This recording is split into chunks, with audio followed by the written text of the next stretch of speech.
So, I stopped the recording and I hope Discord didn't make any trouble this time.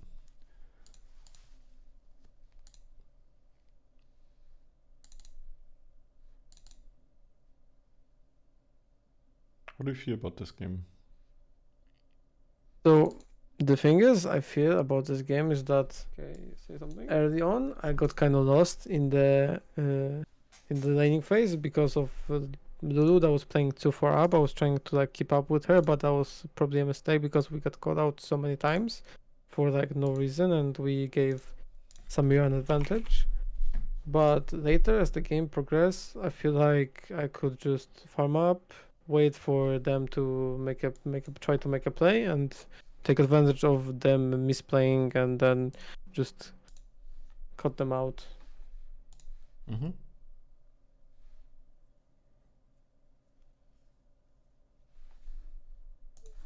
Alright. How do you feel macro-wise, like wave management-wise? Do you think you could have used some of these things we talked about before? And like, is there anything you would have done differently this game?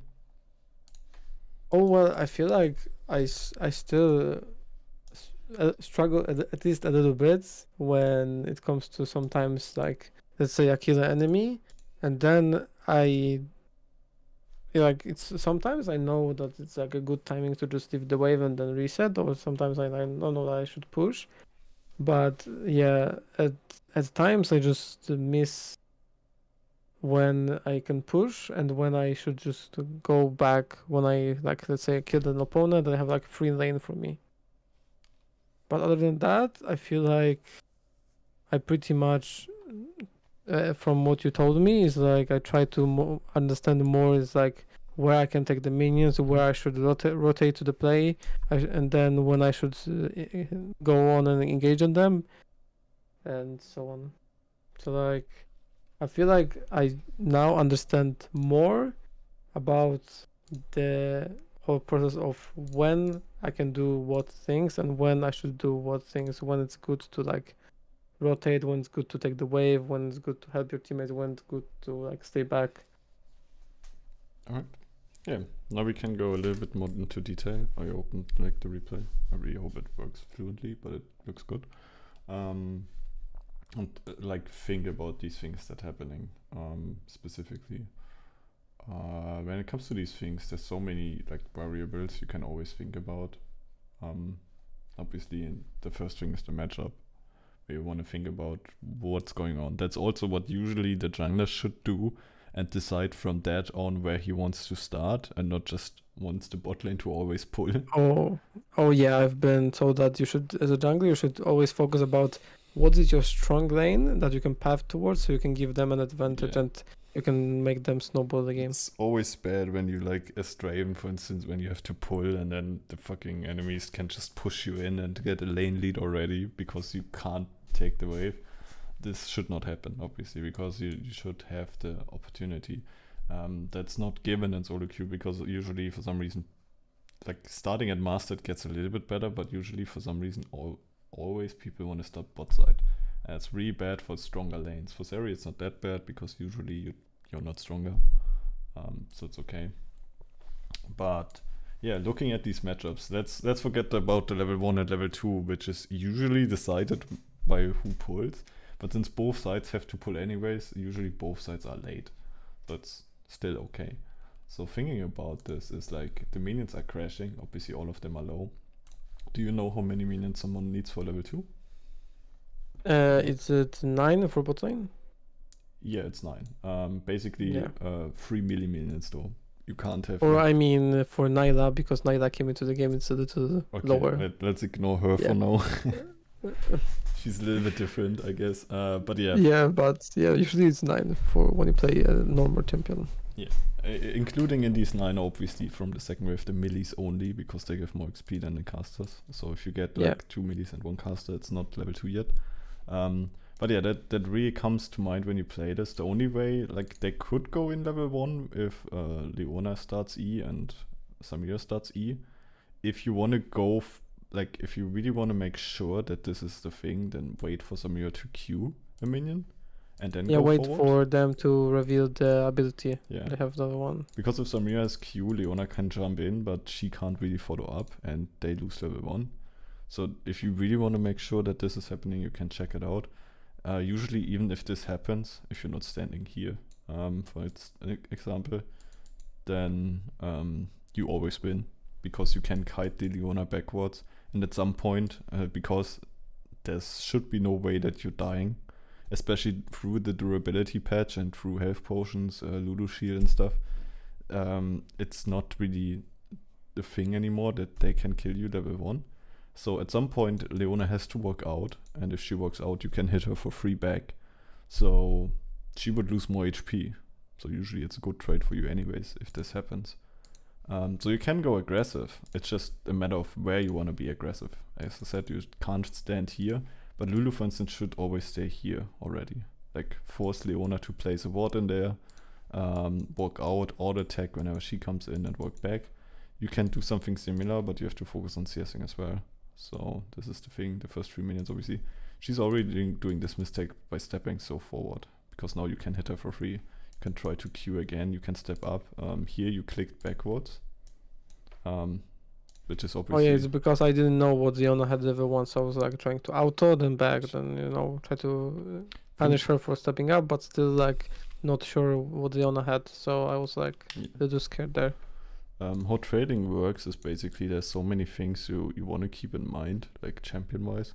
But one thing is obviously zoning as well. And if you think, like, if you go for worst case scenario, her E is like this range, she would need to flash on towards you to make it happen. So you can at least go like this area or something, you can move forward. And what you can do is something called tethering.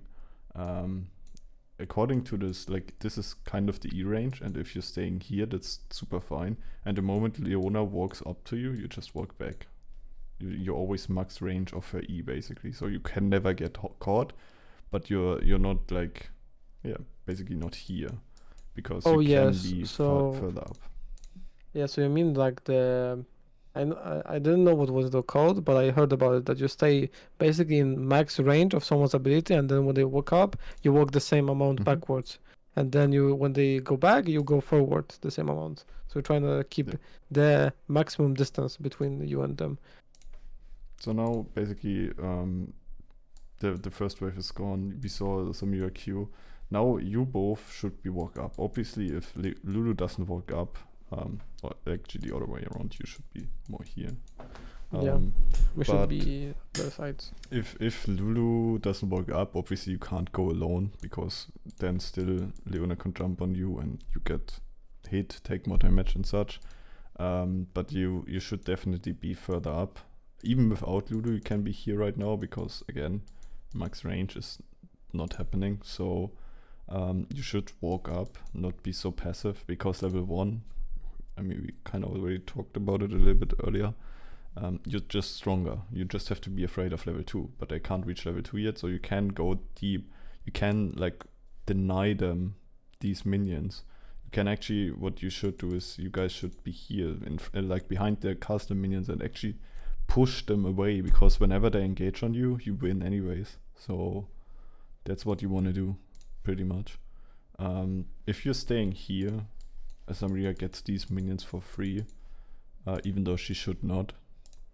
And you can't punish her, right? Like, you right now you last hit, that's good, but like, she gets these minions, these 2, for free, while she's not getting hit. Lulu now goes a little bit deep. I feel like it's a tiny bit too late, because she already got the minions. You want to auto attack her when she has to auto attack these ones, so she can't auto attack back. So it's a little bit late, but also you're not in the right position to fight back, right? Like, yeah, because I was staying back, because Lulu was also behind, but then she randomly walked up there when Samira already got the minions for herself. I'd say it's not too random, it's fine, it's just a little bit late, tiny bit late. But yeah, you guys should be way more aggressive. I mean, still, we know she needs like these minions to hit level 2, so as long as they are alive, you can be really aggressive and don't be too passive. Like whenever you do this, she gets like free farm. Like this as well. Should never happen. Obviously, you shouldn't be too close. If she has Q, for instance, you're kind of close for the Q range. Also, missing is obviously also a problem, but this is something that comes with time anyways. But you want to like attack. Like whenever they go for any minions, like punish them for it. Whenever they go for, like whenever they hit, use their auto attack on this one. You can attack once for free, which is basically in the end 50 HP. And especially at the beginning where it comes to these smaller numbers, in higher play, it's also really important to get these 1, 2, or maybe 3 auto attacks in more than the enemy does, because in the end this is one potion and you can actually win by this. So you always want to try to hit them when they do this. Like we missed Q and we didn't auto attack her. I'm not sure if it's fully loaded or not. Now we go in and now we punish them. See how low she goes just by both of you just hitting her once? And Leona can't do anything. She walks up now, but you are like, nope, I'm going. Yeah, it was kind of too late for her now. She hits now. The minions hitting you. That's a little bit bad in this case specifically. Yeah, but because I was aggroed Q. by minions when I was auto-attacking the Samira. But Samira has Q, so this minion walks up here. As long as you go like maybe a little bit behind this minion, Samira can't do anything because the Q would be blocked by minions anyways. And then this happens that Leona has to walk back again, where she can't attack. So you just chase her and lower her again. So you can just like keep hitting her for free. Keep going, because these minions, I mean, if you miss a minion here, that's not best case scenario, but it doesn't really matter. You slow pushing anyways towards them, so you can't really, like, it doesn't change how the lane works or how it affects the lane. So it's much better to hit her 2 or 3 more times to get her low, because the lower she is, the less pressure she has on you. And now we had this one trade where they are actually kind of low, have to burn potions. Thinking about the lane, what would be the next thing for you to do? Okay, right here. Okay, they are not level 1 yet. So I feel like what I would do here right now, if I look at it, I would probably try to like just last hit and slow push the wave, try to stack it up so it crashes under the tower. And then if they try to walk up, we just punish them for walking up to the minions when we don't let them get them for free. Okay. What I would do is actually hard push now. Because first of all, it's a siege wave. Yeah. Something called a cheater recall, which you could do here if you want to. Oh yeah. It usually works with a siege wave. I mean, it's better with the 5th wave technically, but the bot lane also works a little bit different. But why I would push here as well is because it resets the lane. We see Shyvana just finishing her 3rd camp, right? And we play versus Shaco. I mean, it's really awkward now, but with this huge wave, like they're still level 1, right? If you go forward, they can't engage. Even if Shaco comes, what do they want to do? Samira can't follow up. Leona has her Q, we saw it now, so she can't follow up. So even if Shaco just randomly pops up next to you, here, you just kill him with the minions. There's no way he can do anything right now. So if you like use this to advantage, push now this whole wave while zoning them, they're still level 1. You will probably get level 3, maybe not, I'm not sure actually. But more importantly, you can push out the wave for free. And what then happens is that this wave crashes into the turret and pushes back to you. Because it's underneath the turret, the enemy minions stack and it will slow push towards you. If you don't hit the minions for some reason, then it will always slow push towards you. It doesn't matter what the enemies do, it will always push. So the good thing is, well, we kind of expect Shaco starting bot because bot lane was late. But this is somewhat getting to a time window where jungler's starting to gank. We see it on Shyvana. Yeah. She just blew this and goes top. So at like minute 3:30, she will probably be top. Shaco does 2 camps at the same time, usually when he starts. So he's a little bit faster. So we have to think about like minute 3 something. It is usually the time window where you have to think about ganks as well. So what you could do is push it out and together move into the jungle, maybe place a ward here, like Lulu or you, maybe somewhere in the river, whatever you want to place it. But if you push it out, you can either recall and reset if you have enough money, if you want to. You can also just place the ward just to be safe for the next few minutes. But if you're taking it slow now, they might get level 2, then Shaco might be able to come or has more time to come because we take longer to push. And I feel like it's not necessarily bad. You can still outplay it because the wave is so huge. I mean, it's a pretty big wave here, but it's riskier in my mind to do it like this because obviously Shaco probably has double buff and you're not a strong champion. If you would be something like Draven, Kalista maybe, and have some CC like Nautilus, it would be easier to play. With Lulu, Seri, it's possible, but if they connect like any CC, it will be really hard for you to play it out. So yeah, Lulu just wards now. Again, you can't rechange it, right? But this ward is, in my mind, unnecessary because first of all, Shaco can jump through it invisible anyways. He can just Q and be invisible and just avoid the ward anyway. Yeah. And the thing is, this is not thinking ahead of time. If you play macro well, you can think like 2 minutes ahead of time, and this is basically what we would be doing by pushing now. If Lulu helps you push right now, then you can push faster. The wave is stacked anyways. You don't have to wait anymore, because if you would wait, you would need to wait for this wave, which would be like half a minute. This will not happen. So you kind of want to push anyways, and then this ward is unnecessary because the wave pushes, and you will probably be in front of your turret anyways. So this ward, even if it shows Shaco, it doesn't change the lane. So it's basically just a wasted ward. So yeah, that's why I think like pushing here is super fine. You don't have to use anything here. Like you can just farm like this with just Qs. It's completely fine. Just what you want to make sure is that this wave crashes before the other wave arrives, which I don't know if you know how this works, but if your wave is here, obviously it's mirrored, the other wave is there. So just make sure that this wave runs into the turret before your wave hits the turret, because otherwise it might get stuck here, which would be kind of awkward. So you want to time it a little bit. And now you don't have to stay here. That's basically what I say. You can either go deeper ward if you feel confident that you can face Shaco. If you think you're low, I mean you have 3 potions, that's why I say you could like pop a potion, go ward. That's why this ward is useless. You could also just reset if you feel like, okay, I have enough gold for another long sport or boots. Let's just take this instead, get a pink ward or something. That's fine as well. But you don't have to stay at the turret. Maybe go safe for like 1 or 2 minions, max range, just trying to hit them. But standing here is just risky, I want to say. Because if you go to hit her, it doesn't change again how the lane works. She loses a little bit of HP, but you guys are in a risky spot here.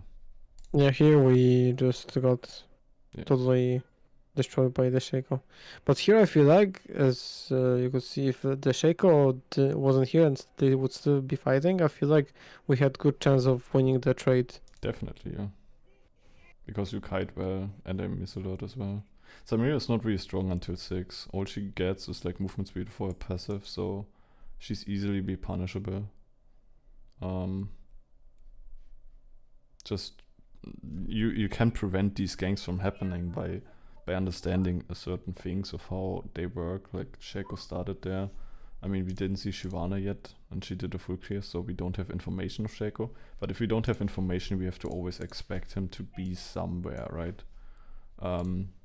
If it's let's say something like Karthus or Master Yi, if they start bot, it's likely that they will just be finishing top because they full clear. But Shaco wants to gank, so he doesn't really want to full clear anyways.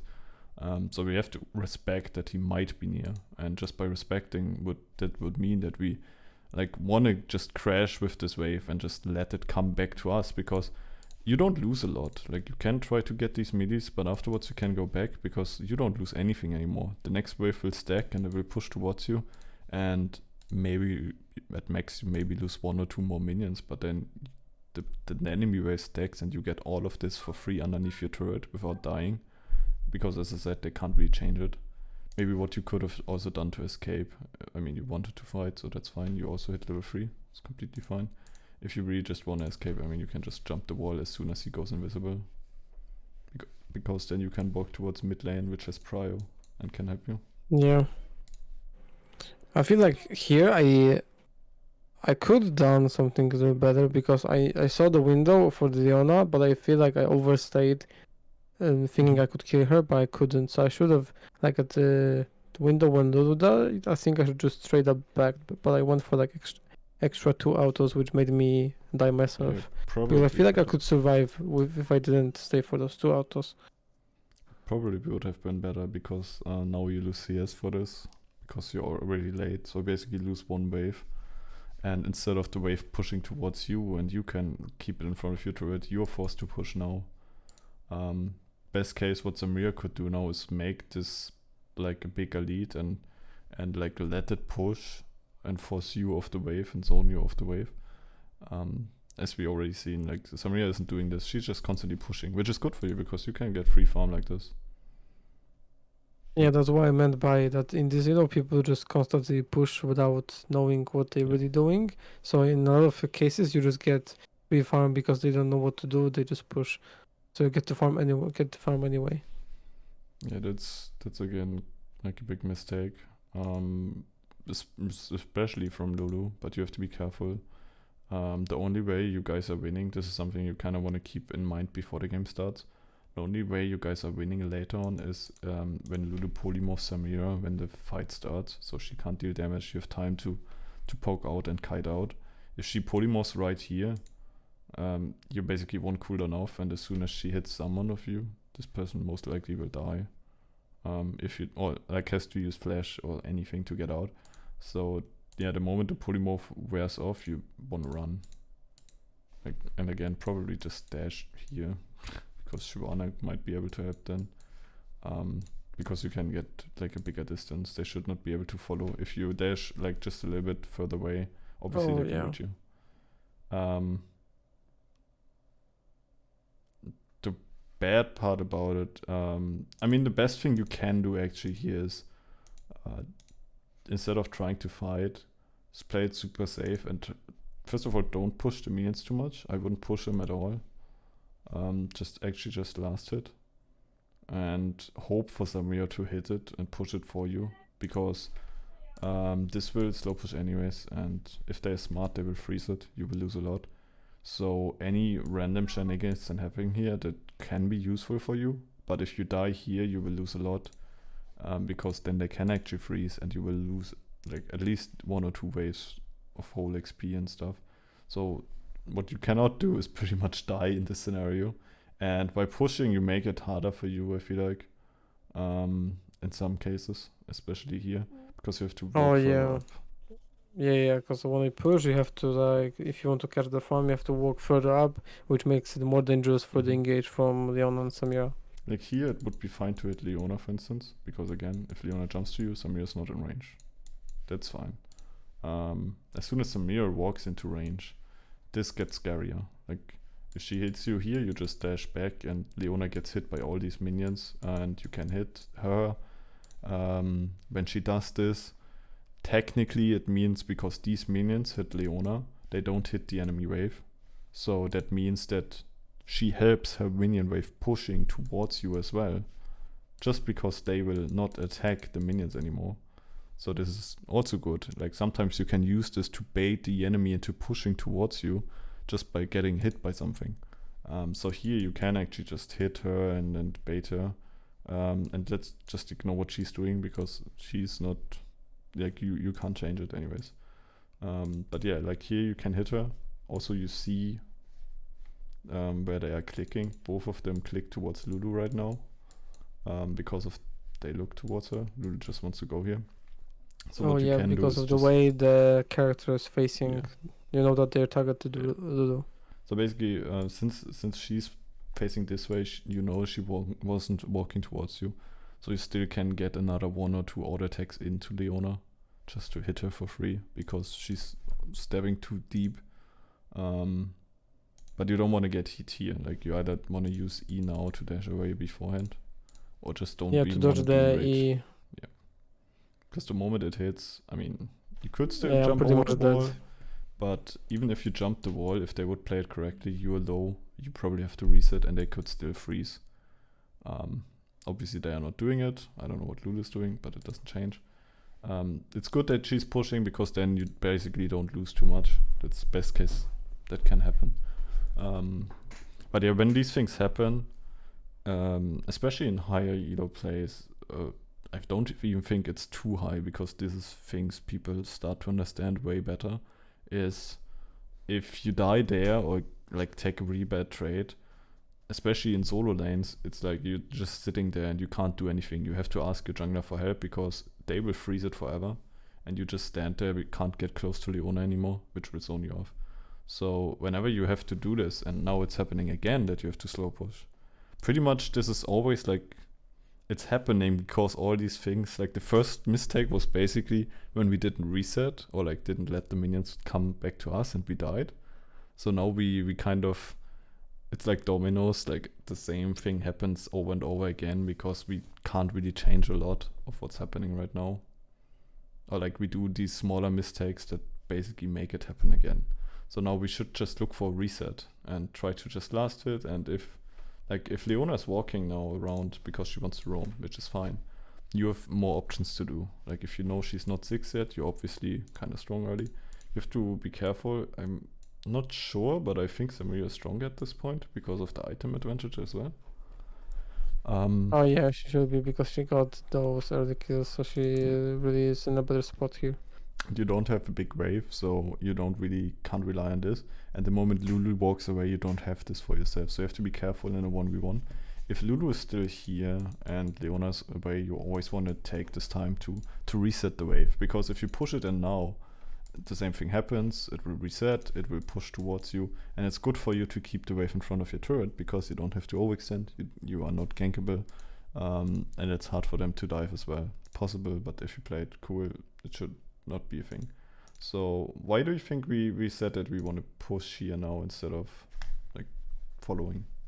Because you see the play, it's she's ahead of me, so she will get there first anyway. So the thing for me is that I push it, one because the wave is in a really bad spot, and two because we want the wave to crash. So she, by going there, she's gonna lose something for it. So we can do like a trade. She goes there, but we push, so she misses gold and XP. I think generally this is just the safer play, right? I mean, we don't see what's happening here.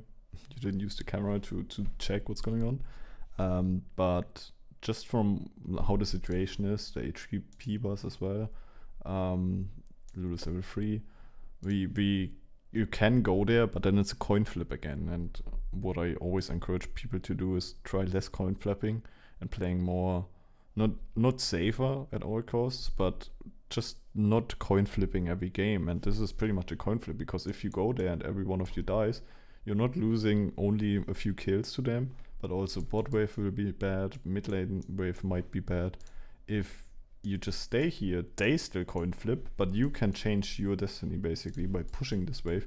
The next one will come. You can maybe do this camp if you want, you can reset again, you can ward, you can do whatever. But get a plate. I think we took a plate here because Samira is still chased or something. Yeah. So depending on what's going on, you can change what you want to do in this lane.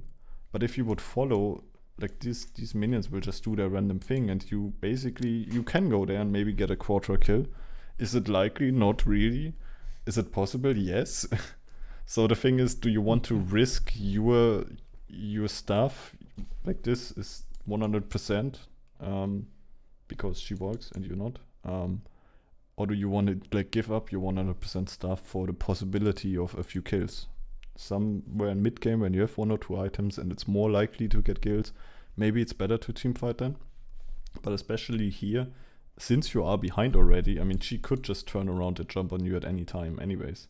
She should be like stronger without Lulu, and if you're so far away from your turret because you're in the river or something, there's no way for you to run. You can jump over a wall, but then you basically just waste the time and you didn't push out the wave. So even if you would follow, Samira is in a better spot and you would lose. So I feel like it's way safer to just push out the wave, obviously your team might tilt, but as long as it's kinda even, like maybe 1-1 kills or 2-for-1 kills or something, then it's still fine for you, because now you get like the wave in a better state. Because what you're doing is you don't just farm 12 minions or something or get a plate.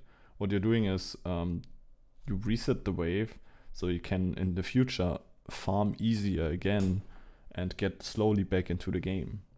If you don't do this, you're not only losing CS or gold, but the wave is not properly set up, and it might end up like we did before, where it's just like slow pushing towards the enemy, which is not good. So here we get. Oh yeah, so sometimes you say that you have to like look at the play and what's going on, and you have to decide, is it worth for me to follow it, or is it more safe to just try to figure out my wave and make it easier for me to just deal with it later? Yeah.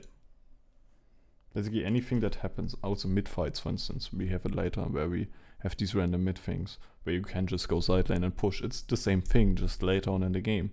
So you want to go side lane and make 100% sure that you get the money and the wave pushed, but your team might die without you and lose the game or whatever. Or do you want to be there and just share CS and lose CS by this and money because you obviously shared with your team? It's like you have to wager what's better. But generally, there's not a real like 100% correct decision. That's the thing about this game. But there are more efficient ways, and I feel like especially early you don't want to coin flip so much. And the better you get at this, you can think ahead of time. Like all these things like we did with this wave, thinking ahead of time, this will help you in 1 minute, because the wave is perfect for you to again farm where you don't have to risk. If you have to risk, you might die and you fall further behind. So this is the bad part about it. Like here, for instance, as well, what people always do is like hitting or something. In my team, for instance, I talk about using mana for no reason. Like if you trade your mana for minions or champions that doesn't have anything to do with you, that's also bad. In this case specifically, I would not even hit Leona. I would just walk away, because even if you hit her, it would not change anything. You just legit waste like half a second of time per queue, and we also don't know where these people are going. This wave will push towards you. The earlier you get back, the better, because they will probably need like a minute to push it out. And if you're back here in a minute, you can hold it in front of your turret and get free farm. So this should be your goal, like with the wave, if you think about waves, what's going on. So best case scenario is you want to be here in like 1 minute. Since you have 900 gold and not really anything to do, the best case would be just get the heck out of there, because we don't know what's going on, and just reset and be back in lane when you have to, because again, this will push, you don't lose a lot, you can just pick it up when it's in front of your turret safely. When we turn around here or even push the wave, like the more we push, we might just slow push it again, so I wouldn't push at all. And then again, it's also risky. We see Samira now, and we still stay. Now it's getting super risky, because now we it's took so much totally time. overplayed because I took so much time to go back. I'm gonna almost die for it again. So we're basically safe, but we used a lot of time, and this in the end will cost us minions as well. And if you hit these minions like this, worst case scenario would be it will slow push to the enemies and they can actually freeze off of this. So the mistake basically happened here when we started like not really hitting the owner, but thinking that we get anything by staying, by hitting. Like there's nothing really to get.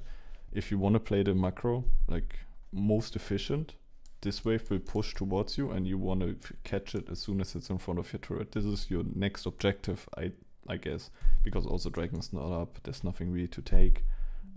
Even if you guys want to fight for Rift Herald, then you should be in a minute, because in a minute it spawns in front of your turret, and Lulu should go up there. So it doesn't matter what's going on. The most efficient thing for you would be, in my opinion, to just farm the wave in front of your turret, be safe. If it would be a team play and you go for Rift Herald, they might go for a dive on you, then you obviously have to give it up, but in solo queue this won't happen. So you can just leave this wave how it is, Just go back, just take the reset. And even if Samira hard pushes this wave will definitely come in beforehand.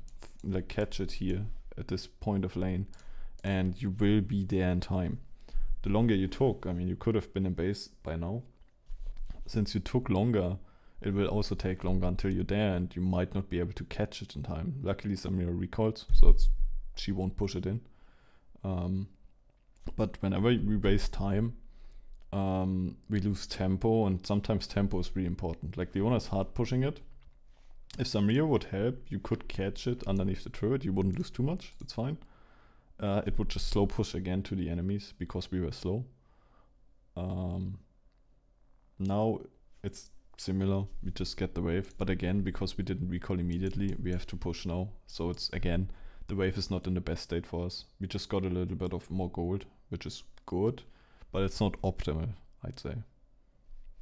So now we do the same thing again. So it's all about in lane. It's all about efficiency. Try to think about the fastest and the easiest way possible to try to get back, get your gold, get your items, and then to get back to lane to don't lose minions and to get as much gold and XP as possible to be able to get the lead onto you. Yeah, pretty much. Like the problem is right here. If they play it correctly, they will reach 6 soon, so they could freeze it here, and then you have to step up. You can get ganked from behind. They can engage on you with Leona ult whenever they want, and they are never in danger. Like even if your jungler would come to gank, which junglers usually don't do because they don't understand how waves work, they'd be like, yeah, I can't gank this, and then they leave you. And then you're standing here, can't farm, can't do anything, and this would be horrible. So focusing on how the waves bounce, when waves freeze and how they freeze is best case scenario for you to get most farm. And right now, obviously, again, it will happen, but Samira will just push, so it's good for us. And yeah, also about supporter, I mean, again, you can't change it. Supporter often don't know when and how to roam in this elo, or generally in lower elos. So you have to obviously play according to this. But right here, again, the best thing you can do is just safely farm, because if you step up, you get Leona ulted and might die. Leona should not be here. This is she should be always up and trying to threaten me with ultimate or like engage. If she wants to take the minion, at least be on this side of the minion and not at the turret, because now you can actually hit Samira without getting punished. So yeah, these are things that are happening. That's what I mean. Samira jumps in, but Leona's not in range, so you can actually hit her a couple of times for free. If she would ult now, you can just jump the wall. So yeah, there's nothing really dangerous, and you won the trade again because literally just because they were apart, not standing next to each other. Yeah, they weren't stacked. Yeah, the wave is pushing. What you could do now off of this good trade is just try to again last it, because this can be frozen in front of your turret. At some point, they are stronger than you. You can't change it. They will just like force you to let it run into the turret. But as long as they don't force anything, there's nothing up where you have to like get prio. As long as you misping Leona, she walks towards mid lane or something, you're fine. You can just last it here and keep it here forever. Even if Shaco comes, you would see him, and you should be safe. Like there's no trouble, and you can safely farm underneath the turret. If you push these minions now, again, it will kind of force you to slow push, and you have to walk up again, which is not what you want to do. Does this make sense with the race state so far? Also, yeah, it's because you try to make a wave as comfortable for you as possible, so you are always in the safest position possible to get the farm for you. Sometimes it's better. Like here, it's, I mean, this is random, right? But sometimes when you're kind of even in this matchup, it's fine to like stack the wave, because obviously if you stack it, this is also a thing. Like sometimes it's better to let it run into the turret, because then your wave stacks up, and when your wave is stacked up, you maybe become stronger than the enemy. At this point, I don't think you will if they play it correctly, because they are so far ahead. They got level 6 advantage. They have better ults. Lulu isn't even level 6. So like if you stack it up now, you just slow push and give them an opportunity to freeze. what they probably won't do, but that's just how waves work. This is a kind of a good minion wave to just freeze it on, because you still have the siege minion, and you can keep it at least a little bit here for a few waves to just get back into the game, get some free farm. So it's easier for you. In this scenario, I just wouldn't like stack up the wave as early as you can, because even if you have a big minion wave, it won't help you.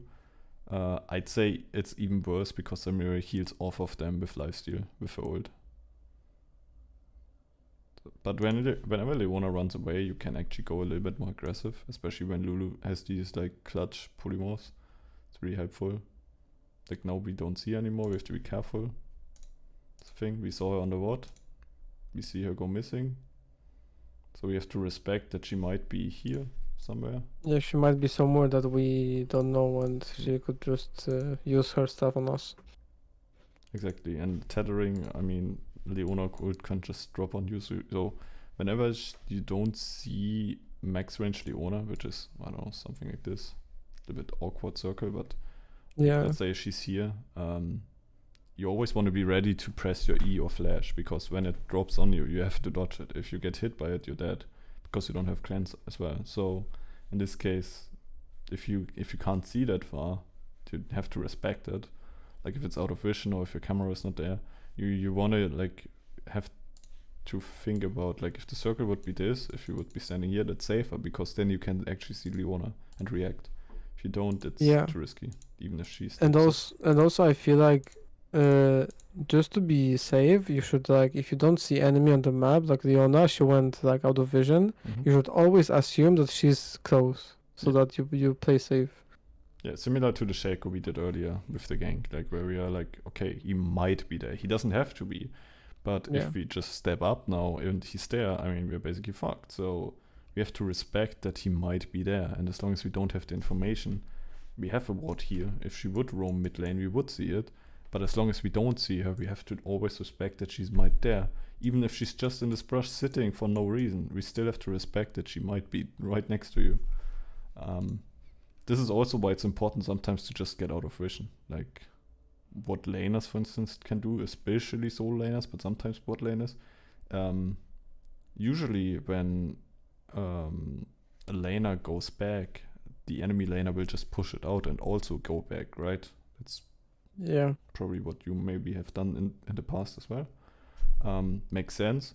But you can just go behind the turret and just be there for a while and then see what the enemy does. And sometimes they just push it in and you just don't recall. You just wait underneath the turret and then take the wave and then recall if you need the extra bit of money or something, because you change how they act by just being out of vision, because they don't know what you're doing. Yeah, exactly. You just play mind games. You just go out of vision to make them uncomfortable because they don't see where you are. So then you see what they're doing and you adapt depending on what they decided to do. So this was really nice here. Nothing else to say. She stepped too deep. We punished her for it. Now again. Yeah, but I feel like too much here. I think like I should have not chased for those extra autos and just focused on getting the wave instead of trying to go after Obviously, her. we don't know where Shaco is. This is another thing. Even if Shaco is here, it is still a good play, the kill, but it won't help you that much because you can't fight Shaco, I guess, in this state right now. But Lulu also shouldn't be that deep. Again, if we look at the wave, we talked about it a lot right now, it will slow push. You know how like when a wave pushes and slow pushes? Did you see this in any video so far? Oh yeah, I've looked onto The it states a little of bit. wave Yeah, and the stuff. state of the wave. So basically, this is 6 minions on both sides. It's closer to your turret. It will stack up. It will go into enemy turret anyways. So since Samira is dead, the best you can do is push it out, get it as fast as possible into the turret, let it reset. Then you can recall and you're back when the wave is in the middle, basically. Best case scenario for you. So you both should not chase because you don't have ult. With ult, maybe it's possible, but without ult, there's no way you can kill the Leona anyways. So chasing her and hitting her doesn't help you in any way. So there's no way of wasting time or mana hitting her and just push out the wave. Obviously, when Shaco is here, he can just freeze it for her if he's played it right. because you can't face Shaco at this point. You already used your spells and stuff for Samira. He's too strong and he can just freeze it, so it wouldn't really change the wave. But that's something you have to respect when he's actually here. Right now, you're close enough to the turret, you're safe, Leona can't hit you, so you can actually push it in and start the recall. If you chase too deep, which we did a bit, and now obviously Shaco's here, you can try to kill Leona or fight them off. With ult, you might be even able to like kite back and kill Shaco. But when this happens to me, for me, like even if I'm like, let's say I'm standing here and I have like 3 more minions and I get ganked from behind, my objective is always just kill these minions. And I don't have to hit Shaco, there's no way to kill him. I don't have to, like, you can try to go for the kill for Leona here, that makes sense obviously. But my objective is always kill the minions. Your ult cleared the minions, so it's not the worst that could happen. And now it will push. Obviously Shaco can just reset still. So probably kiting out is the best you can do and hope you can survive, so you get the reset. But yeah, for me in these specific scenarios, it's just push out the wave and hope that the jungler doesn't freeze it. In this case, he actually does it. I don't think because he's smart enough, but rather because he just wants to go for the dragon. But yeah, that changes how the wave works. Luckily, it's not too bad. It's still kind of in the middle. And these are things that are random again, which you don't, like, he starts dragon, he just comes in and steals it. There's nothing you can do about. But what you can look at is the wave. And since Shaco moved away, he's not pushing it in. So it's basically what happened. If Shaco wouldn't be there, we want to push to exactly stop this from happening. She's kind of trolling. There she was just trying to walk up for like no reason, and she took 3 damage. The only problem that's happening right now is that the wave is still pushing towards her, so she can actually do some sort of this, because you are kind of in the spot where you have to push it out. It's just really hard right now because they are so strong. She has shield, but you're not even close actually. So you have to respect a lot. That was a nice dodge. Nice. Now we have ult. From there on, it's like, yeah, it just bounces back and forth. Like that's the cool part about wave management. You just have to understand the basics of when they bounce and how they bounce, when you should bounce, because it always happens like multiple times per game. Like there's nothing. It's not rocket science, right? It just goes into the turret, it bounces back, and it goes again into the turret, it bounces back. You have more caster minions, it's freezing, or it's slow pushing or whatever, but like it's always the same. It's just understanding when we can go so deep. Like right now, we can go deep. I feel like Lulu is doing it correct because we see Leona in mid. Oh yeah, So we saw Leona mid with Shaco, so we could just go hard on Samira. So the moment we see her, we want to like force her off at least and push it in maybe. What we could also do is like freeze, but even if we freeze, we have to push her off, so she can't even get close to the minions. So in this case, maybe like give her this and then just stand in front of the wave. But what's definitely has to happen is like show her some respect, like show him that this is now your lane, Leona's not here. But whenever you do this, you always have to look at the lane. Like Leona is missing now, Shaco just went into the river, so we know they are coming. You can't stand too far up now anymore, because obviously the team is coming now. So that was a big mistake for me that I just overstayed here, because I saw them moving back towards bot lane, but I greed for those couple of minions. So basically you create, when you're behind like this, to come back the easiest way, especially if they can one-shot you with comps like this, to make it easier for you to farm is to create yourself windows, like when Leona roams or when they have a bad recall or something. To create windows to make the wave jump back towards you so you can stay even in farm. You did it quite well. At some points you died like a lot, and now it's getting to a point where it's risky because she has 5 kills. She has 10 CS as well. They have quite a sizable lead, and it can be hard to come back from this. And this is what we want to avoid, right? But generally when this happens is you just want to create these windows when Leona's mid, push it out, get like a good space for you and get a good reset, because like it's similar to when Samira went to the river and we didn't follow. if you go for this flip, maybe it's not a 50-50 anymore because you're already behind. But if you push out the wave, you get the CS 100% and you can get a good reset and you get back into the game slowly, which is what Oh you yeah, want. it's because when you follow, it's not guaranteed that you get Yeah. something out of it. But if you hit the minions, you get guaranteed gold and XP. And it's similar to when Leona roamed, then you're 2v1. Now you can actually push. Obviously there are scenarios where the enemy can actually 1v2 you or something, rare cases. But yeah, if you're in this scenario, you just want to push it out and prepare the wave now, because this is the window you have. Leona is not there. You have the freedom to do it, and you want to make it happen so you can get farm again. Because now, I mean, it's the same thing happening again, just random laning, just not getting engaged, or like trying to not to get engaged. And I mean, it's a little flip, I feel like. But generally, your kiting makes it working out really well. That it actually kind of that you basically win these sort of smaller trades. Both sides could play it better macro wise. It's just random, I feel like, because Leona shouldn't engage here. There's no reason.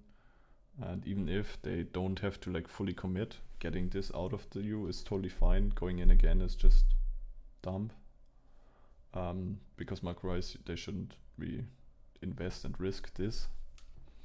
That you die here obviously is also not preferred, because the wave is pushing into the turret, you will lose something. But since you're so far behind, it's fine to trade 1-for-1. Completely fine. You just want to get as much as possible anyways. But yeah, this is just kind of random. And now it's the 1v1 happening. Again, standard, she should be stronger, you have to be careful, your kiting is good, so she gets punished by walking out. Pretty simple. Not a lot to talk about right here, pretty much. Because again, it repeats itself often, right? Maybe this is something we can talk about. We pushed it in. Oh yeah, when I missed the Qs and went I was a little panicking here with my kiting and just the way I was fighting here. So we look at she's coming. She just took the wave, so that means it will reset in the middle again. It's not bad. It's not good either. It would be better if it's slow pushing towards you or something. But yeah, resetting wave is good, but if you die, obviously, and she does not die, that's the thing. If both of you die, it's just a reset in lane. Like, just not think about this fight right now, just think about what would happen to the minions. If both of you die and no one goes bot to push, it will just stay there in the middle. That's not good, that's not bad either, it's fine. If she dies or has to reset and you're healthy enough, you can go bot, push it out for you, get like in the future a better wave, and get a good reset as well.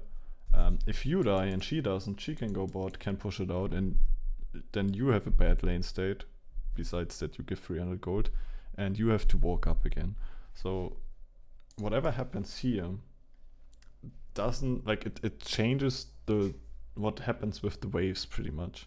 And whenever something like this happens, what happened in your head should be like, if you survive this obviously, what is my next plan? Where do I go next? Where can I farm next? Where do I get my gold next? So whatever happens here, sure, it can happen that you misplay. It happens to all of us. It's whatever. But she also dies, so that's why I think I ask you to look at what's happening in bot lane. Because right now, even if you die, you can think of what am I going to do next in these 30 seconds? What will happen to these lanes? Right now we don't know, because we can. And no one is there. Yeah, we can expect that it will just stay in the middle because it was cleared by Samira, but we don't know exactly how's mid lane going, how's bot lane going, because we don't see the minions right now.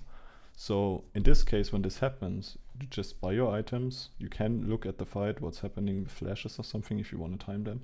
But then you have to look mid and bot and look at this and be like, where do I go next? What's my next objective to farm? What is my next goal to farm? Where can I go to farm?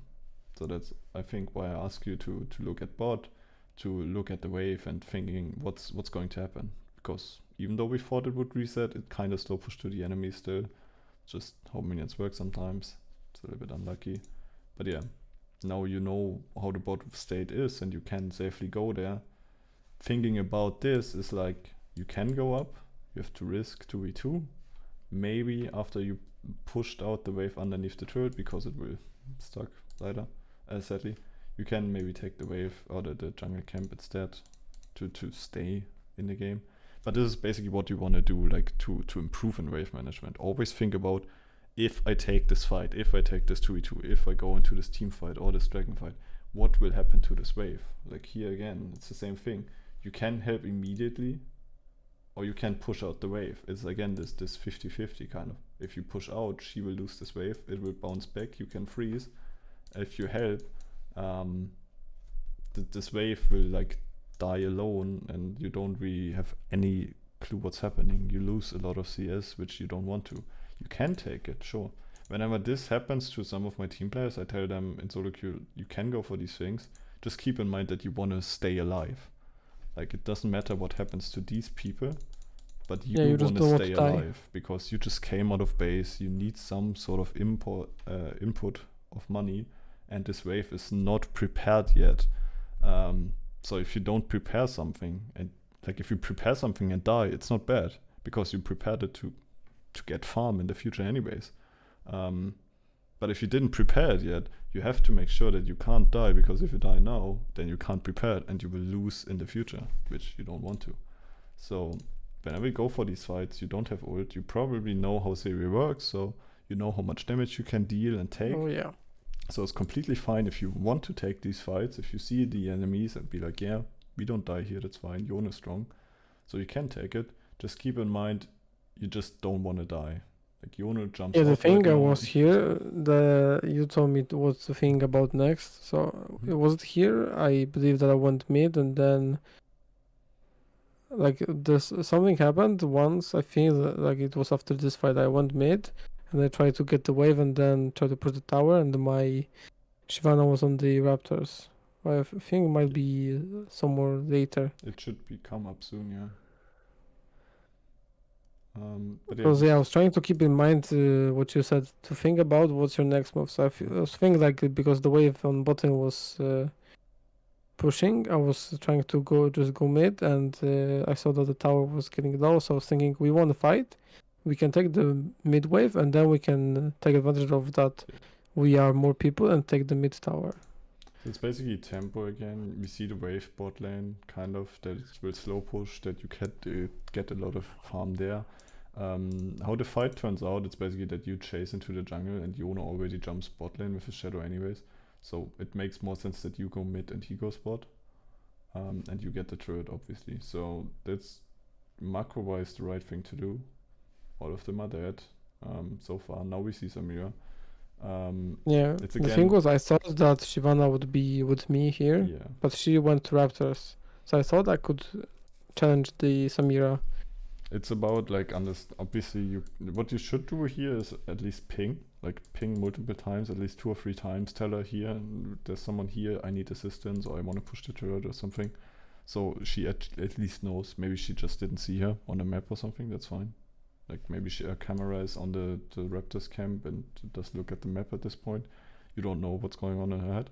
But at least like show her that something's going on, and just have a plan B. If she doesn't react, that you can just jump the wall or something, just to be sure that you get out safely. Because again, dying here, I mean, you got a lot of kills now, it wouldn't be too bad, but as much as you die, the less gold you can farm, obviously. So maybe you can't get the turret, then it would suck, but then that's just how the game works. Shyvana doesn't react, it's nothing you can change. But yeah, keep a plan B basically. And that just happened. I mean, obviously she didn't react. I don't even know if she got the kill. I hope so. Yeah. It's unlucky, I guess. That's nothing you can change because she could have reacted earlier. The only thing you could have maybe done is ping or something, so she can actually react earlier. Yeah, I feel like if I maybe just pinged so we get the communication, she might have came in earlier to help me with Samira. And sometimes you have to, I got told that you have to really ping people like on their head instead of like on the play, because some people just play with locked cam and they don't even see the pings if you ping on the play instead of like ping them directly. So here, like, I would just take the wave. The thing is, you could go into a mid fight. You even have some things up, but Shyvana just died. It is a 1-for-1, so technically you can 4v4 here. It's just why I don't think these fights are good. You can flip it, yeah, you can get something out of it, but first of all, Yone doesn't have ult, which is pretty much the most important ult, maybe besides your ult, to fight this one. And secondly, even if you win, even if like it is, I don't know, 3 kills for 1 kill or something, there's nothing really you can do. There's no dragon. Mid lane maybe 1 turret at best. But like even if you fight here, there's nothing really else to get, no objective. So fighting here is only for the sake of gold, which is not helpful. And then again, if you take this whole thing, which is for some reason still up, you get so much gold as well anyways. So taking these risks is, in my opinion, not worth it.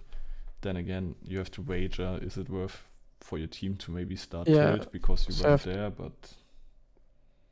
Yeah, so you have to think about what is the easiest way for me to get like gold, get XP, get value out of this. Basically, you need to make sure that you have an income as well. And like the same thing happens, like you want to keep the camera at least on there to see if like to make it easier for you to wager. Is it like still helpful? Can you maybe still come in there, get 1 or 2 kills before the fight is over, or is it just completely doomed? Right now we don't have any information, so we don't know if we should have helped or not.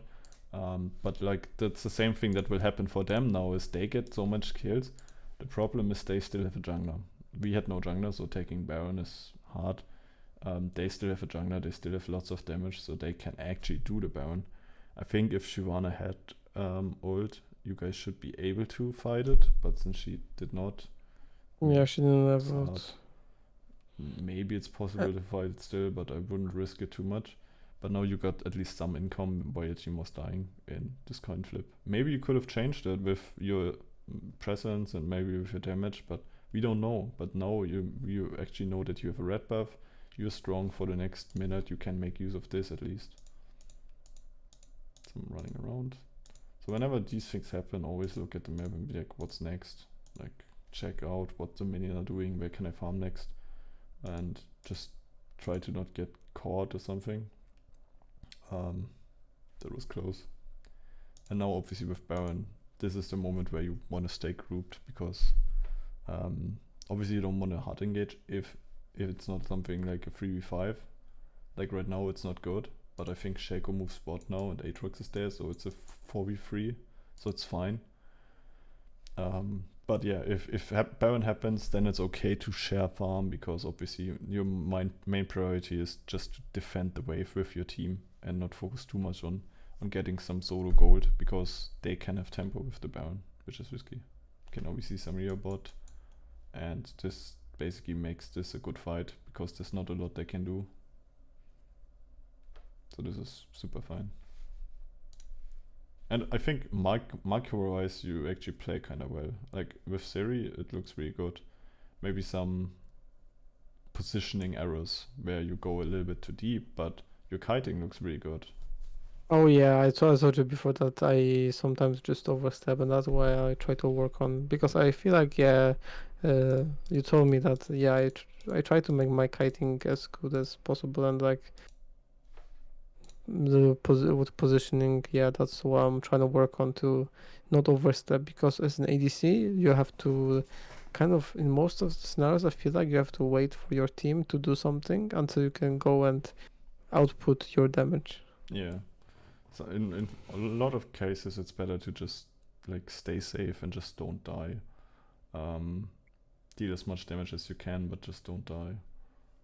But we're here again, just go top about play it safe. Like if one of them is missing, or like 2 of them, I don't think one is a problem because you can jump the wall. But like if Shake was missing, for instance, and I don't know, Aatrox, you just stay kind of where the axes are and don't go further of this line, because if you do, then they can catch you because you don't have vision. But while going up, you could place your wards and just push out the wave and wait for something to happen. You can also ping your team to go there or something. But like staying mid is just, yeah, you will just stay there with your team. The enemies can do the same and farm up. It's just nothing happening. ARAMing is not the best thing to do. Yeah, especially when you have super minions, because the super minions will eat some of your farm. The enemies get like super minions every wave, which is also 90 gold. So it's like a lot of gold you just give them for free if nothing is happening. And again, these fights, I mean, that was just a good fight. A little bit risky with Samir. She had a really good ult here, but the kiting was kind of clean. Some Qs missing.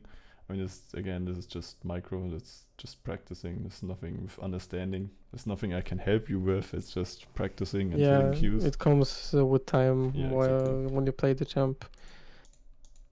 And this is fine. Go a little bit late reset. You have to think about Baron is up in 18 seconds. You want to rush it. Oh yeah, I was greedy here for the inhib, and I didn't see the Baron spawning. I should have just timed the recall so I could get there in time when it spawns, because as you said, we wanted to rush it so we get it as fast as possible before the enemies can react. The inhib is completely fine. Just look at what Leona is doing, and as soon as you see or you're safe, you think you're safe, just start the reset. Because now you're walking a long way before you start resetting while your team's already on the Baron. I was walking way too long. Yes. I should have recalled somewhere around the blue buff when I know there was no vision. Yeah. You have a pink ward there, for instance. You can just stay there if you think you are safe. You had enough vision to at least make sure that no one is following you. But this is just a minor error. It's again a tempo thing where you want to be early at Baron, but it also relies on your team actually starting Baron and such. So right here you don't have to be at Baron. If they can do it easily together, it's fine. Just make sure that you're always ready to be on the move to help them, because Baron obviously is now a big objective with 2 waves running it. Sorry. Yeah. And then, I mean, the last fight was just clean up basically. Yona jumped in, had a really good ult. You could jump in. Was just like, this was the fight that decided that the game is over after the Baron. Even if they somehow steal the Baron, you probably get a good fight there. So doing this Baron is super fine in solo queue as well. Yeah, because I feel like in many cases when you are so ahead, you do the Baron. So either you take the Baron and you finish the game, or they force the Baron and they can steal it, but you still get a good fight and you can still finish the game anyway. Yeah, exactly. Sometimes in high elo plays, you force Barons just for them to walk in, not really to actually do the Baron, but actually to make them have to react. And this is something like that, where you just do the Baron. If they don't come to force it or fight it, you just have a Baron, you push on top and win the game with minions. If they do fight it, you just win the fight and you win the game by it. But yeah, it's a little bit long stuff, but you get what it's talking about, the wave, right? It's like bouncing all the time, and it's just if it comes to like understanding the wave management itself, it's not that hard, because it's always about like how to hit them, these minions, that you don't like push. And if you understand what we talked about, the bot lane state, like this one where we have these like states where you need more casters to be, if you understand this already, that makes it way easier, because now you know, okay, should I like push or not? And then you have 3 options: push, freeze, or just slow push. This is hard push, shove, I guess I could call it. Shove the wave in, or just slow push. And depending on what you want to do, this is really matchup depending. Like the best case ever is if you can hold the wave in front of your turret with anything pretty much, because then the enemies have to step up. If you're stronger, you can fight them and zone them off. And if you're weaker, you get at least free farm underneath your turret. It's not exactly underneath your turret, so your turret doesn't steal anything, but you can always back like these few meters back up, so you have the protection of your turret. Only risk is that you might get dived, but generally you are always safe in front of your turret, and you always like whenever you can freeze it there, it's best case scenario. Slow push is basically when you want to set up something. When dragon is spawning in half a minute or something, or a minute, you can start a slow push, because then you can rotate to dragon while they have to defend. Yeah. What we did with the So Samira. then, yeah. So that's the thing. You want to slow push when there's something coming up, so that you crash the wave when, let's say, the dragon is spawning. So the enemy bot lane have two choices: to stay and take the wave, or to miss the wave and then rotate to dragon. Yes. So this is basically for objectives. Whenever something's up, whenever you want to start a rotation, basically whenever you want to have something. This can also be a slow push towards you in some cases. Like but then that's the thing is, let's say you're mid lane, you have a slow, like a wave slow pushing into you, and now you walk into river to help. If you die now, this wave will crash into the turret, and while you're dead, you can't farm. So then obviously the highest priority is don't die, because if you die, you just lose too much.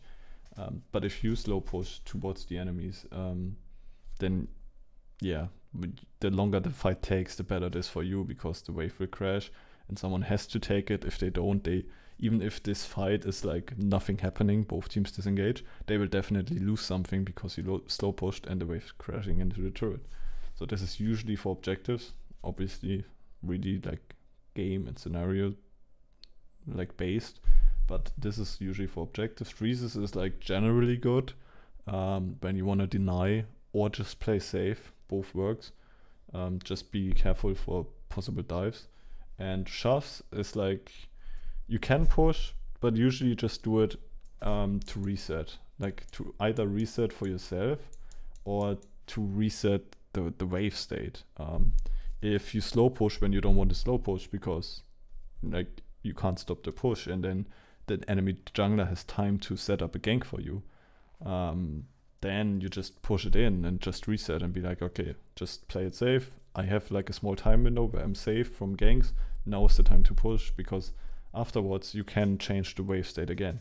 But if you are in the scenario where you're slow pushing, if you can force the enemy to maybe attack you, but if they never attack you, if they want you to be ganked, for instance, they will just never hit you, and the wave will definitely push, and you will never be able to change it. So might as well hard shove it in and reset the wave. If you get a kill, sometimes it's good to shove, because you deny CS and you get a reset as well, because after a kill you usually go back as well. What junglers always do is like they gank, get a kill, and then they push. That's what you already said. Usually they always take the farm as well. Often, and that's why they do it, it's good, but it's not always the case. If you gank and it slow pushes towards you and you don't really, like, you can set it up so you can reset and also like freeze afterwards. So that's what junglers don't understand, so it's hard really to do. So I won't focus too much on this. But yeah, the easiest way to understand this is, first of all, the minions with the more casters, and then for objectives, try to slow push. For freezes is generally something you can do whenever you can try to do it, when you know how it works with the minions. And then obviously shoving in is basically whenever you want to reset something, like when Samira left the lane and we couldn't really follow her up anyways, just shove it in as fast as possible, get a reset and get a good, like get something back at least. So she loses something, you get something, and you can think in the future what you want to do with this wave. Because when it's reset and in the middle of the lane, it's up to you what you want to do with it. You can either not hit the minions and let them push, or you can push, or like slow push, set up a slow push, whatever. Like you can change the outcome of the lane. If it's slow pushing for either one of you, it's hard for you to change it. If they slow pushing, you can try to hit more minions if they don't react to you, and you can change it. You can make it to a freeze or something. If you're slow pushing, you can hope that they hit the minions, but if they don't, there's nothing else you can do. It will definitely push. And then this is where the risk comes in, where you have to decide to, yeah, just run away because there might be a jungler or not, if that makes sense. Yeah.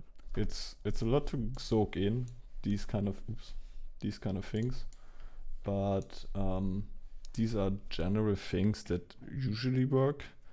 But again, it's lots of experience, lots of trying out, and lots of thinking about it. What happened? Like sometimes going to replays and looking at the wave state again and be like, okay, maybe even look where the enemy jungler is and think about maybe I should have pushed it in earlier because now it's already in a bad state.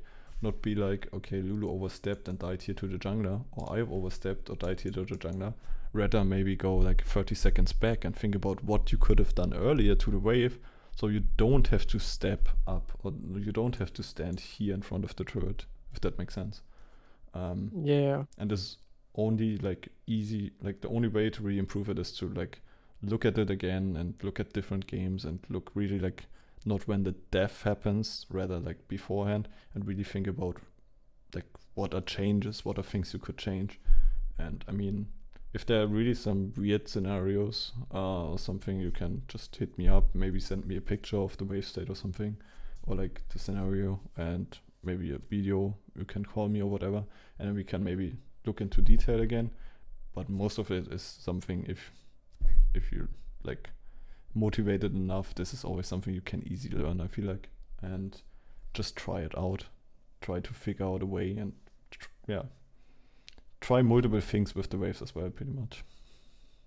And I feel like recall timings, we also had some, right, where we just said we reset the wave, then we recoil, because it's like happening automatically, pretty much. And then also with the Baron, that I should probably time my recoil better so I could get there as fast as possible when it spawns. Yeah. So I feel like I've got a lot of information from you. It's like a lot to go through, but I feel like with that said, also it gives me a lot of more perspectives and a lot of more vision on the game than I had before this session. So that's like really helpful. And I feel like I'm gonna try and take the things that you said, think about it and try to implement them into my games, and then see my improvement over some time, and then I might get back onto you to see the improvement, and maybe we can have like another session for looking at other things. Yeah, would be really great. I would like you to want to have another session, obviously. And you're already right, like this comes with time. Just try it out, maybe 1 or 2 weeks, maybe longer, depending on how long you want to invest into this. And afterwards you can come to me and just let me know how it goes. If you want another session, you can obviously always ask. If you just have general question, you can also just always hit me up. That's no problem. But most of these things is just practicing and trying it out. So I'd also agree, just practice it for a few weeks and see how things go. And you will probably, like, if you have any questions, you will see it with time as well. So most of it just literally just playing and trying. And obviously thinking about it, questioning things, really. And maybe if you see pro plays or some matchup challenger plays or something, maybe you can look at these now also from this perspective, like they walk away from this lane, and then you think about what's happening to these minions. Why is he leaving now and not later or something, right? This is really what you try to want to do, like always think about what's going on, what are others doing, and how it changes. But nice that I could help you a bit. I'm glad. And thank you so much. And one last question. Sure. So the thing is, my desired goal is for this season to try to go and at least hit platinum and then see what I could go from there. You think with what you saw and what we've talked through today that it's possible for me to achieve platinum this season? Sure. I mean, what elo are you right now? It was gold something? It's a gold 375 LP. Okay, yeah, I'm pretty sure. I mean, macro-wise, definitely, 100%. And macro-wise, it's just these. I feel like comparing to like earlier seasons of this game, it's like everyone got perfected. Everyone can farm now to some extent. Early game is where people are often coin flipping, but still being the best at the game. But they start forgetting mid game and late game how to stay in the game. And if you understand how to farm, always get stuff going and such, easy. I feel like diamond is always easy. Anything above diamond, it's like, it's a little bit harder even. But if you really want to do it, I feel like everyone can easily achieve diamond in like relatively small amount of time. And I mean, with what I've seen, sure, definitely. If you keep going, I don't know how long the season is still. I think we still have a few months to go. So Oh yeah, it's until like October, so it's like a few months. yeah. So So I feel like yeah, definitely. If you keep going, if you really focus on the improving part first and not really on winning, because if you want to win, if you want to reach platinum as fast as possible, you uncautiously already get some pressure on yourself, and that most likely will make you play worse. So rather just focus on the the improvement and the remembering things, like maybe writing some things down of how they worked in your game or not worked, um, to learn it faster, and then the elo comes from itself pretty much. But I feel like if you understand the wave management, I feel like also from what I've heard, you try to watch a lot of videos, like you know a lot of these things I talked about already, at least to some extent, like the basics of it. So yeah, I feel like with this motivation, you can easily achieve platinum this season. Sure, yeah, but I 100%. also feel like when it comes to like Edo, like I'm like not super focused on that one. I'm like I try to improve more as a player, Mm-hmm. but it's always good to have like a certain goal so that you improve to moving towards that goal, and when you've reached it, you know that you've achieved something, that you have improved at the game. Yeah, it's a good way of seeing that you did something. That's for sure. Um, Pretty much. That's also why we do these kind of. That's why I have these sheets with some players, because it helps player remember. Like if they, for instance, focus on CSing and want to improve on CSing, they will probably just write down their CS count or like CS per minute every game, and if they do it for like 2 weeks, they will see the improvement. And seeing this also gives you some sort of achievement, where you don't have to look at elo, but rather have something you've written down yourself. So this is easier, because obviously elo, you can't change it. Sometimes you will lose game where you play perfectly. Obviously perfect is a hard word because it's unlikely, but Oh yeah, where it's you quote play, unquote perfect. yeah, where you play so good, like you play out of your mind, even the best game of your life, maybe obviously not challenger, but your fucking best game, but you still lose the game because you're not alone. You have 4 team members and everyone does their 20%, and even if you give 25 or 30% of your team, you still might lose. If one is AFK, I mean, you lose 20% of your team essentially, and this is just how it goes. So elo, yeah, it helps. Obviously, if you improve, you get elo, so it's some sort of achievement. The only thing is I would recommend is not focus too much on the elo itself, or like should not be the only achievement for you, because yeah, it not always shows the real skill, in my opinion. Especially because 4 other people play the game.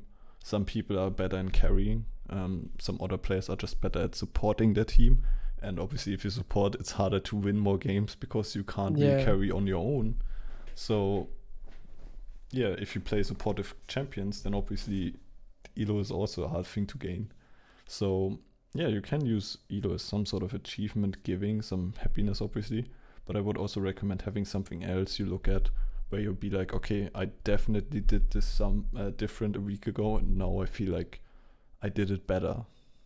I like, if that makes sense. Yeah, definitely. Just Edo is on the side and it's like there, but you more think about that. Okay, I've learned that I should do this different, and now I see that I am actually implementing this into my games. Okay, perfect. So yeah, keep everything in mind.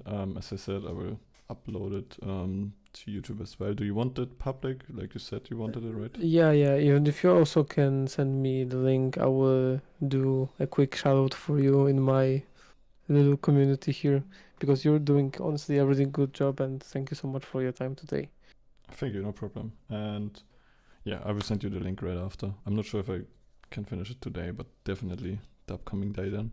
Yeah, take your time. Don't worry about it. And yeah, thanks for being here as well, listening so much I've talked about, because obviously it's a lot of input as well when it comes to macro, hard to learn. But I think you did a really great job, and I hope the best that you can reach platinum. And if you have any questions, just always hit me up. Feel free to do so. Yeah. Thank you so much. And yeah, we talk about the, let's say the payment for the coaching and everything, I think we can take that a little bit later if it's that's all right for you. That's no problem at all. Just take your time. We will figure something out about it, anyways. Yeah. But yeah, I think that would be it for now, and I'll definitely hit you up if I have any questions, and then I'll see how I am gonna improve, and then we can get another session in when we have another checkup on if I'm implementing everything you said, or like some of the things you said, and try to teach me. Sounds good. Just try to focus on only one thing at a time and not on too much. It makes it harder to learn. But yeah, just feel free to hit me up anytime when you feel confident you learn stuff. And besides that, have a good evening and have a good night. Yeah, thank you so much. You too.